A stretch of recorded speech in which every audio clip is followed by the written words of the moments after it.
Let's stay on the West Coast. Let's talk some USC Trojan recruiting. USC, they didn't sign a quarterback in 2024, and Julian Lewis has been their top target for 2025. He's been committed for over a year now, but he's not the only quarterback on the board right now for Lincoln Riley. Steve, what's the latest on USC quarterback recruiting and Julian Lewis as rumors are swirling?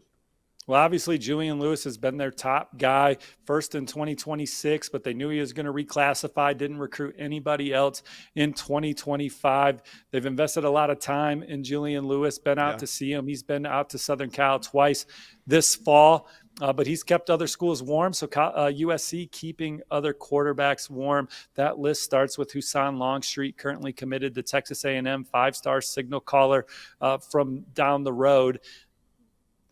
I think that what Lincoln Riley has done with offenses, quarterback development, that's been intriguing for Husan Longstreet. Now, all the dialogue with Texas A&M, where he's currently committed, still strong. Been to College Station a couple times this fall. Not on flip watch just yet, but obviously the longer he talks to USC and doesn't shut it down, the more intrigued I get with where USC stands with Husan Longstreet. All right, so when it comes to Longstreet, do you think that he needs to make it back to campus? I mean, we know that they've been talking, but any talk about a potential visit coming up? Well, who's to say he hasn't been on USC's campus? It's not a hard reach for him to get to Southern Cal. I don't think game visits are the only trips that prospects have to make when you're talking about local prospects. All right. Anybody else on USC's radar for 2025 at the quarterback position?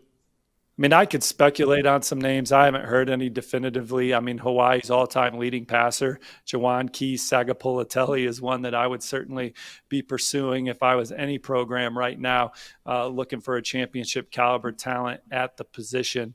But Lincoln Riley, he has proven in the past he can pivot real quick from one quarterback to another. And anytime he calls, there's going to be a lot of interest because of what he's done historically. Yeah, I was going to ask you about Jawan Sagapolatelli because, with Oregon showing interest, Georgia showing interest, I thought it was only a matter of time until we see USC kind of getting in there on that. Is there any chance USC passes on a quarterback in 2025 if Julian Lewis flips, or do you think they take somebody from the high school ranks? Of course, you got the transfer portal as well.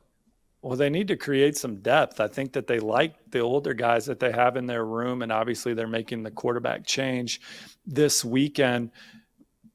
It's hard to get someone from the portal that's going to come in and be a backup. Now, certainly, again, that could be attractive for USC, and I think they have to do that. But signing a quarterback in this class is almost non-negotiable, not signing one last year. Yeah. All right. USC fans, talk to Steve and I. Comment section below. How do you guys feel about recruiting at the quarterback position? Julian Lewis, does he stick? Does he flip? If Julian Lewis isn't the answer, who is? Let us know in the comment section below.